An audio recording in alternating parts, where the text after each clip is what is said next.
Welcome to Securing America with me, Frank Gaffney, the program that's a kind of owner's manual for protecting the country we love against all enemies, foreign and domestic, to God's glory and that of his kingdom.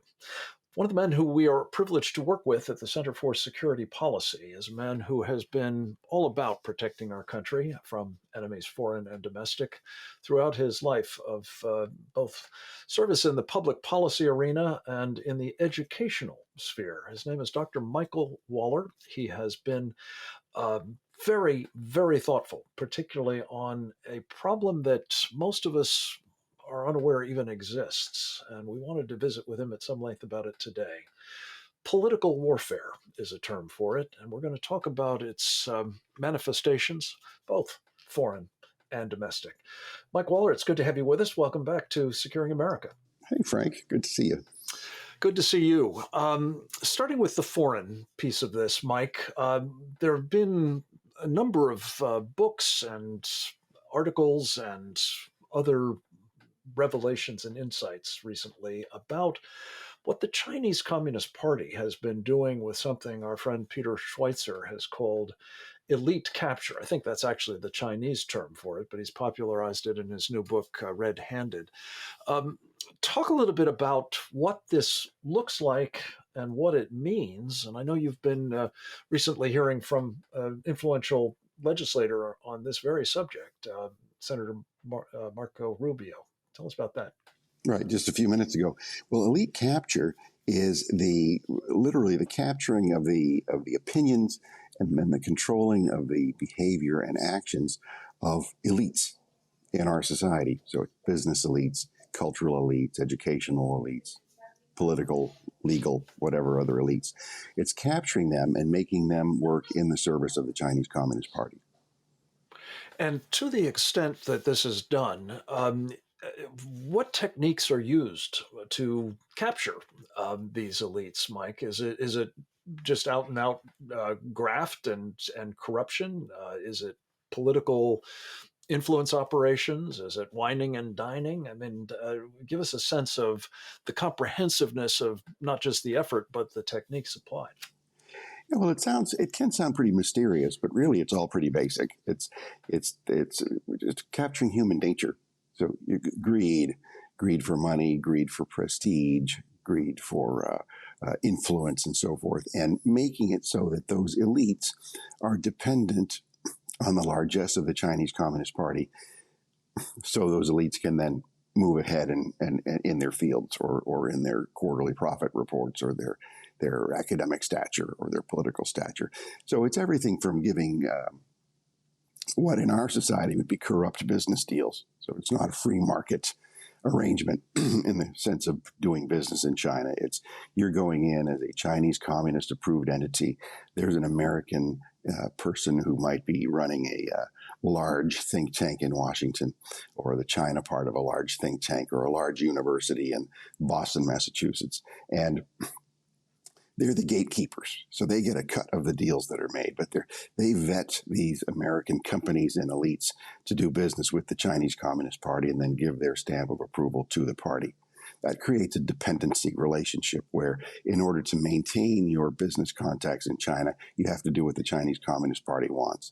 And that includes acting as an agent of influence to influence political leaders and journalists and so forth.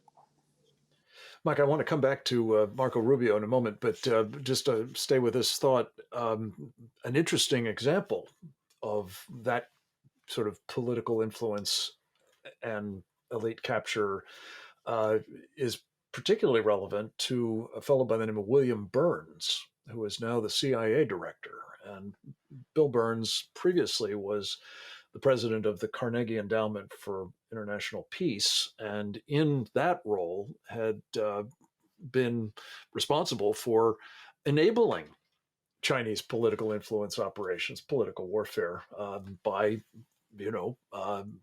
facilitating essentially the recruitment or otherwise the suborning of Americans through the prestige of the Carnegie Endowment and its collaboration with the Chinese operations.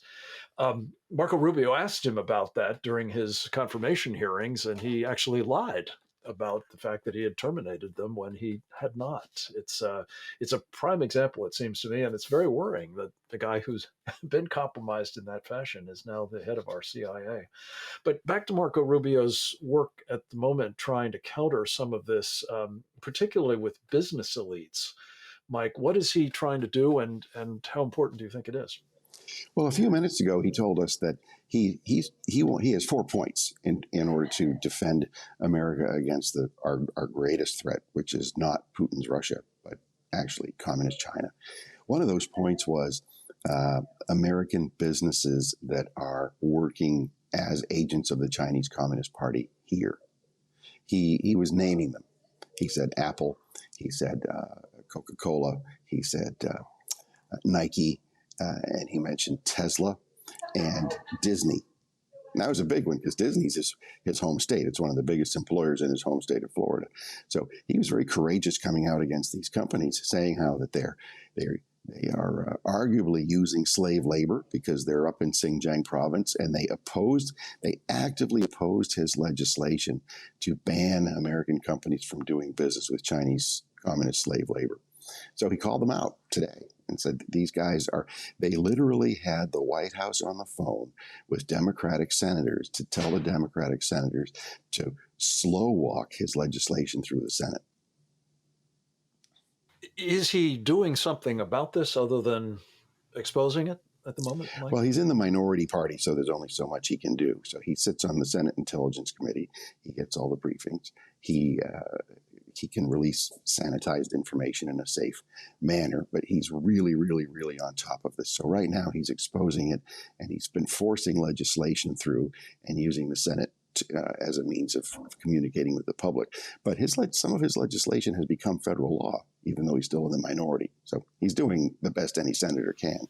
Well, it's vital that he can continue, and I look forward to seeing what we can do to help support that work. Mike, let me ask you about Iran, another nation that has engaged in political warfare, I would argue, not least in terms of its humiliation of the United States in the course of this effort by the Biden administration to get a deal with the Iranians.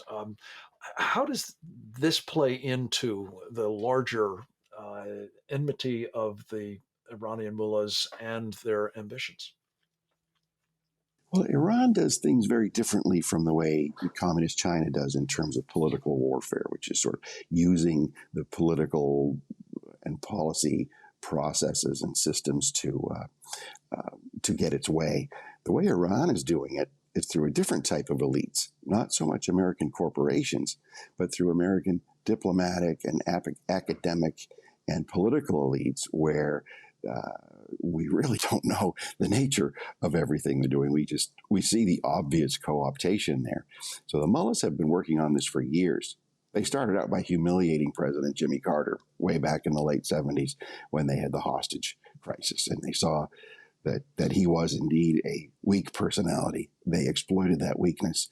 They humiliated us with that 444-day hostage crisis. But then the very hour that Ronald Reagan was sworn in as president of the United States, they freed the hostages. So they knew they couldn't continue to get away with that. What they're doing now is they're working through former Senator and Secretary of State John Kerry, who is now related by marriage to regime-affiliated people. And they've teamed up with certain conservatives or nominal conservatives, like Trita Parsi, at a new think tank in Washington. Mike, hold the thought, because I want to come back to Trita Parsi and the role that he's been playing in this, and also talk to you about Latin America and the extent to which we're seeing some of these foreign adversaries, including the Chinese and the Iranians, working against our vital interests there through, among other things, political warfare. We're going to have that conversation and more with Dr. Michael Waller right after this.